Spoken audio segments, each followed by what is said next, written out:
Magandang hapon po sa inyong lahat. Ito po ang latest update natin sa The Hague, no? Lilinawin ko lang po yung mga lumalabas na report, hindi po magiging abogado ng presidente si VP Sara dahil sa saligang batas natin ay mayroong pagbabawal sa pag-practice ng propesyon. So ang kanyang karapatan po bumisita ay birang anak, no? So ulitin ko po, hindi siya papasok bilang isang abogado. Pero kanina po, alas 9 hanggang alas 10:30 ay nakapasok po at nakabisita si Executive Secretary Medaldea, former Executive Secretary Medaldea, at importante po na malaman ninyo kung anong lagay ng ating presidente. So ES, kamusta po ang ating presidente? Magandang hapon po sa inyong lahat. Okay naman siya. He's in very high spirits. Ah, ano lang siya, naiisip niya mga sumusuporta sa kanya. Nagpapasalamat siya sa inyong lahat. Ituloy niyo lang ang dasal. Isa sa medyo namimiss niya yung kanyang usual na kinakain, yung tuyo, yung munggo, at higit sa lahat, yung piniritong saging. Yun ang nawawala sa kanya. Other than that, it's okay. Pagdasal, keep on praying for him. Maraming salamat po. Gano'ng katagal po yung bisita ninyo? Siguro effectively mga 1 oras lang. Kasi maraming protocol na pagpasok, pero sumusunod tayo sa proseso nila. Oh, ano naman pong itsura ni Presidente Maganda naman ang Duterte? itsura niya. Medyo nakahabol na ng konting tulog. Yun, okay naman. Meron ba po siyang mensahe para sa mga nagmamahal sa kanya dito sa buong mundo? Tinanong ko siya niyan. Sabi niya, mahal, mahal na mahal ko kayong lahat.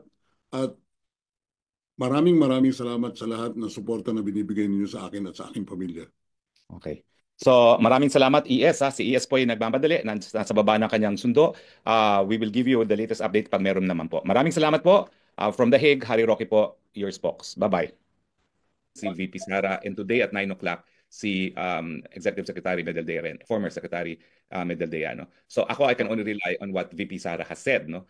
VP Sara said na okay naman daw si Presidente. Medyo nung time na binisita niya, hapon na, isang meal pa lang ang sinerve sa kanya, hindi masyado nakain ni Presidente ang Dutch food. Pero pinaghandaan na raw siya ng kanin. Okay? Now, let me tell you about the detention facility. Kahapon kasi, I had lunch with the Dutch National. Itong detention facility po is not exclusively for the ICC. It is an international detention facility being run by the Dutch government. And in fairness, they refer to it as the Hilton Prison. Kasi wala siyang rehas. It's a compound. It's like a dorm, I guess. No, walang rehas. They're free to move about. And quality of food naman is hindi masama. Kaya lang daw, syempre, it's Dutch food. No, and they have accommodated President Duterte's preference for rice. So, ang tawag po dito sa Europe ng detention facility being run by the Dutch government, but it's an international detention facility na merong particular wing reserved for the ICC is Hilton Prison. Pero I also need to underscore this, no? Siya po ngayon ay nandun sa, kumbaga, parang clinic ng facility na yon, no? Dahil he's still being monitored, no? Ang problema nga kasi, nagkulang siya ng gamot talaga. And although alam ng mga doktor ang gamot doon, ang aking huling narinig is they are providing him with substitute medicine. Kaya nga po kagabi, nag-deliver kami ng totoong medicine niya with letter and prescription para makita nila na hindi na dapat substitute medicine ang bigay kung hindi yun talagang mga gamot na ni Presidente. Secretary, na siya ay... Isa lang. Secretary, ano ang tsansa? Ano Can you please raise your hand? Raise your hand. Henry, you have the floor. Go. Yes, Secretary. Ano ang tsansa na siya ay mapauwi ng maaga at yung binabanggit ninyong motion, kasama ba na ma-dismiss ang kanyang kaso considering the fact dun sa sinasabi ninyo na illegal ang pagkahuli sa kanya at hindi siya nabigyan ng due process? Again, no, dahil I'm working with another lawyer, at least one other lawyer actively, it would be improper for me to say something without conferring with him. Pero nakapagsalita naman ako na hindi tayo uuwi na hindi kasama ang Presidente Duterte. So let's just say that our prayers is that he will be released at the soonest time possible and we will take all steps necessary para mapauwi siya sa lalong mabilis na panahon. Now, siguro naman, I'm not in breach of confidentiality if I will tell you, malinaw yung proseso sa Article 59 ng International Criminal Court Rome Statute. At malinaw na hindi yan nasunod. So ang mangyayari ngayon ng issue, sapat ba yon para mawala ang jurisdiction ng hukuman? Yan ay pagdidesisyonan ng hukuman kasi hindi naman nila talagang pwedeng ipilit na naiharap siya sa isang lokal na hukuman. Okay? May mga nagsasabi na baka pwedeng mag-petition na i-house arrest na lang sa kanya o interim arrest. Pwede ba yun? Again, as I said, hindi na po, well, of course, ang interim arrest, hindi natin palalampasin yan. But other than, yan ay karapatang hingi ng isang akusado sa ICC, wala muna po na akong sasabihin dahil it would be unprofessional of me to speak without having conferred with my co-counsels. Okay? Thank you, And Secretary. yan. Okay, go. Next, si Jason All Rubrico. right. Jason Rubrico has the floor. Protest lang tayo, attorney, sana mag-mute yung iba hindi Please mute everyone. Everyone mute para isa-isa naman kayo Kasama sa i-recognize. estratehiya nila yung Everyone mute. Henry, pakimute. Radyo po eh. Hihiligin na mapauwi ng maaga. Henry, mute ka. Yun, there you go. Yan. Okay, next. Yes, attorney. First question po, may I ask po kung ano yung reaction ni Vice President Sara Duterte sa overwhelming support Ano ka? Hindi ka malinaw. Hindi ka malinaw, Jason. Ng Pilipinas at maging yung mga OFWs ay Type na lang niya po sa chat. Type na lang yung Jason, garbled ka. Hindi kita maintindihan. Okay? Pakis-type na lang yung question mo. Next, sinong nakataas ng kamay? Sir, ako po. Andy sa GMA. Andy Peñaperta, sir, sa GMA News Online, Go sir. ahead, Andy. Sir, I have two questions, sir. Nung nakita pa natin si VP Sara, nirelay po niya ang message ni dating Pangulong Duterte. Ang sinabi po sa kanya ni dating Pangulo, there will be a day of reckoning. Na-explain po ba sa inyo ni dating Pangulo ang ibig sabihin niya na to, a day of reckoning? And second question po, sir, bilang counsel po ni dating Pangulong Duterte, mabibigyan din po ba kayo ng information kung meron pong mga warrants na lalabas kay Senator De La Rosa, kay former PNP Chief Albayalde, tsaka sa iba pong mga linked sa killings? If yes, meron po bang warrants na may issue? Okay. Una-una, lilinawin ko sa inyo to ha. Sa mga abogado, tumataas ang balahibo namin pag tinatawag nyo na kaming legal counsel sa ICC. Ako, I can say I'm legal counsel for the President kasi I have given advice to the President on ICC matters. But I have not yet been officially recognized by the court as counsel. Kaya nga, medyo ingat-ingat lang tayo. But ako, walang doubts. I can claim to be counsel dahil talagang consistently ina-advise ko si Presidente even before, years ago pa, on ICC matters. No? Pero lilinawin ko po, hindi pa approve ng hukuman. Hindi pa kinikilala kami ng hukuman. Si Secretary Medialdea pa lang ang kinikilala. No? Pangalawa po is, syempre po, wala pa akong access kay Presidente. So hindi ko po alam kung anong exactly ang ibig sabihin niya. Pero tingin ko naman, using common meaning of every there will be a time of reckoning, yun pong common meaning po noon is magkakaroon din ng paghuhusga sa mga pangyayari ngayon. Okay? Tinranslate ko lang siya kung ano yung there is a time for reckoning. Okay? Question ho? Oo. Kayo po ay binabanggit po ninyo na nagpasok kayo ng medicines. Ano po ba yung sakit ng dating Pangulo? Again, hindi po ako nagpasok.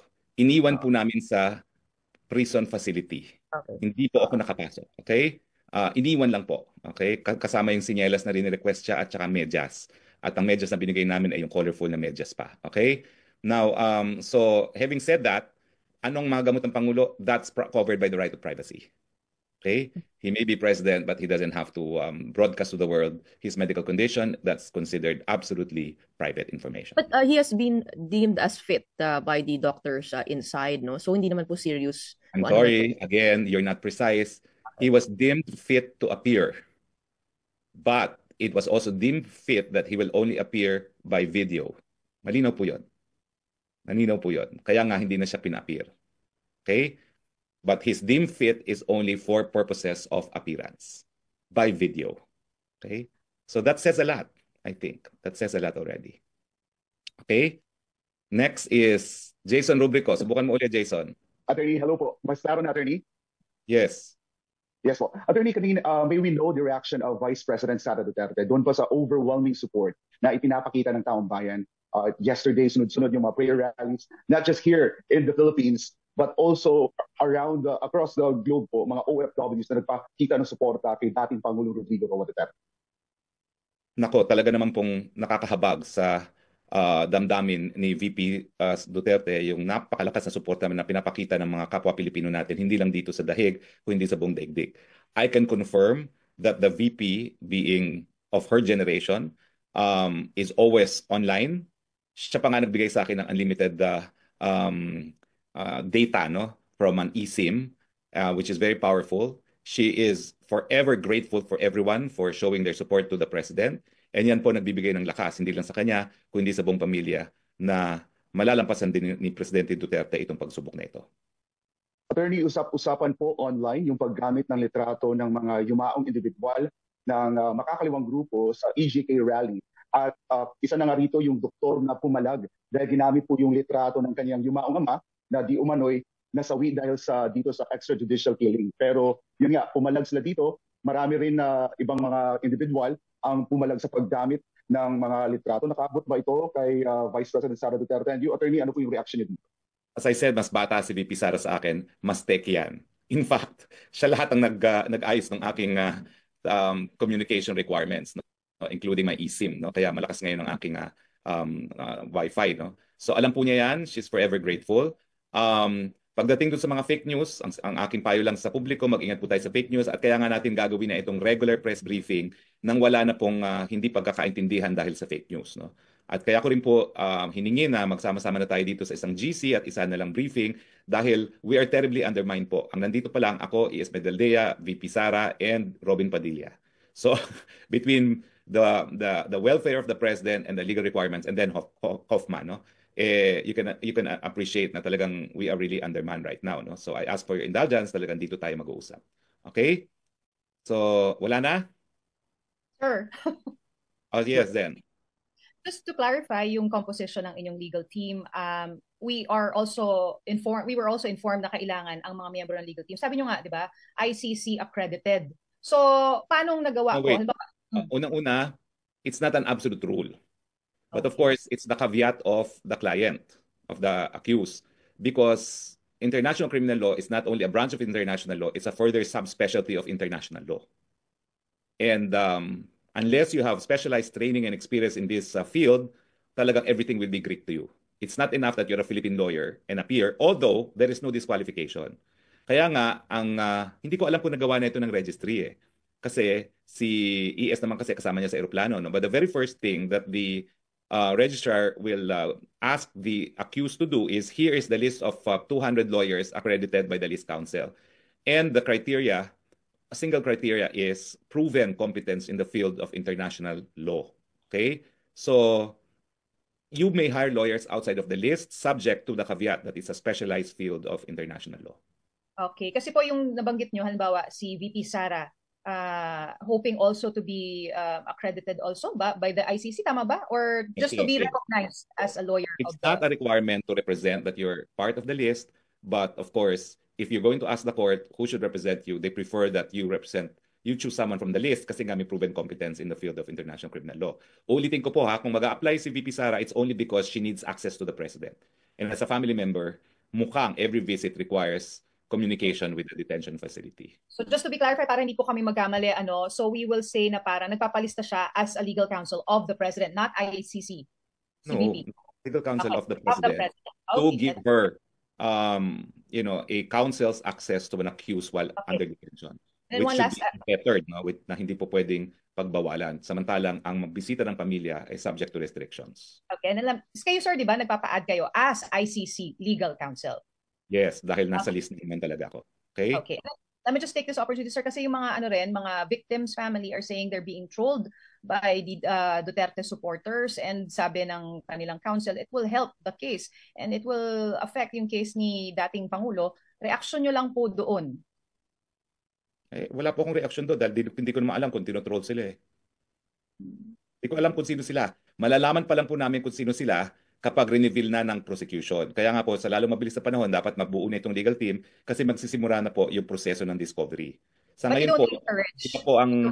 iba po ang sistema ng ICC, hindi gaya sa Pilipinas na may preliminary investigation, magsasubmit ng complaint affidavit at counter affidavits. Dito po wala. Everything was done unilaterally by the prosecution and it is only now that we will find out kung anong basihan. Pero I have this as an observation. Akala ko ba libo-libo ang sinasabi nilang pinatay kaya naging crimes against humanity? Nagulat na lang ako na 43 ang sinasabi nila, no? Nasaan yung libo-libong sinasabi nila, no? At paulit-ulit naman nilang sinasabi yan na pinapatay daw ng Pangulo, di umano ang libo-libong tao. Pero nung binasa naman yung akusasyon kay Presidente, ang binanggit 43. Over a period of 8 years, no? So 43 divided by 8, how many is that? Okay. But we don't encourage attacking or trolling anybody from any side. Well, what I can say is that we have freedom of expression. Let a million flowers bloom. After all, the true test of truth is the power of an idea to be accepted in the free marketplace of ideas. Okay? Yes, si Gretchen. Tama po kayo, no, yung 43. But the lawyers are saying that this is a representative sample, and also when it comes to the war on drugs involving law enforcement, mahirap mag-build ng case. So dahil na rin yung mismong police ang involved dun sa collecting of evidence. So hindi naman sa ano, no, pero yung 43 hindi po ba gano'n naman talaga sa korte na pipili lang talaga ng mga strongest cases to present before the chamber? You know, I'm speaking as an academic and as a lawyer, not as counsel. Crimes against humanity, widespread and systematic attack against civilian populations, knowing that it is being directed by civilian populations. Next is the propaganda of the complainants. Libo-libo raw sila. Pero ba ngayon, lumalabas 43. I leave it at that. It speaks for itself. Pwede ko po itanong lang din itong sa Rome Statute Article 59 po na nabanggit ninyo. Doon sa press con po natin sa labas, you also mentioned a South African case. Pwede Yes. po bang malaman kung anong case po yun, yung tinitingnan po ninyo? Ibrahim versus Minister. A decision of the Constitutional Court of South Africa. Ano po nangyari Ibrahim doon? versus Minister. Merong isang apartheid leader, kinidnap nila sa ibang bansa, dinala sa South Africa. Ang tanong, yung pangingidnap ba, dapat bang maging dahilan na mawalan ng jurisdiction ang hukuman? Ang sagot ng South Africa Constitutional Court, yes, because you cannot right a wrong by committing another wrong. And that the legality of the arrest by which jurisdiction was acquired over the person of the accused should be reason enough to divest the court of jurisdiction to continue hearing the case. Okay. Ibrahim versus Minister. Final question po, no. Dito po sa mga visitation rights ng dating Pangulo, sino-sino po yung allowed? At si Senator Robin Padilla, ano po yung kanyang grounds kasi hindi po siya official family member? Siya po ay presidente ng PDP Laban at nasa gitna po tayo ngayon ng isang halalan. Kaya po talaga siya naririto, hihingi siya ng instruction kay presidente kung anong gagawin sa kampanya ng PDP Laban. And I think that's a valid reason for him to be allowed to see the president, being the chairman of PDP Laban. Siyempre, ang mensahe naman ng presidente, vote straight, PDP Laban. Sir, just a clarification. Yes. Okay na po, sir. Sir, just a clarification dun sa Sino to? qualification. Sir, si Maris. Maris. Okay, Maris. Okay, sir, si Maris. Opo, just a clarification, enlighten us, especially me as a layman. Sir, kapag halimbawa magre-represent kayo sa presidente sa ICC, you don't need any additional license. As long as you have the expertise on international law, that would be enough as a qualification to represent the former president. That's not accurate. Okay, You can cannot enlighten know us, sir. anything about international law, and you can still represent the president if you're a member of a bar. Pero how will you know what they're talking about if you're completely clueless about international law? So it's not a bar. It's just that the registry maintains the list kasi nga proven competence in international law ang requirement to be in the list, no? So at least if the accused will choose from the list counsel, there's at least the assurance that he's been pre-screened to know what he will be talking about as counsel before the ICC. But if you have additional counsels to represent and you will be applying for that, you don't need It's not a any requirement other. that you be in the list counsel. But there are rights of list counsel members, of course, na they may not be able to avail kasi meron kaming advocate in the court. So for instance, no, if I feel I'm not being accorded the right to visitation, then we can complain to our advocate and it can be sent to the court and acted upon.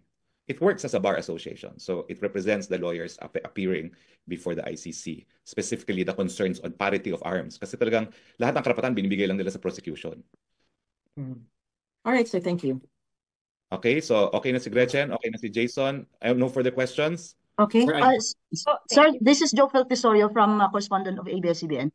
Yung question ko lang, you said that restricted kasi yung access ng family. In your experience, how long did it take you to get access to ex-President Duterte? And darating po yung pamilya ni ex-President Duterte in the coming days. So how will it go when it It's comes to limited. getting All access? visits to the detainees are limited to 1 hour.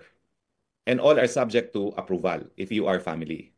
Kaya nga importante sa amin as lawyers to be accredited kasi we don't need their approval. Kailangan pa rin actually ng approval kasi si E.S. Medellea cannot go in and out, no? He also has to notify them when he wants to come, no?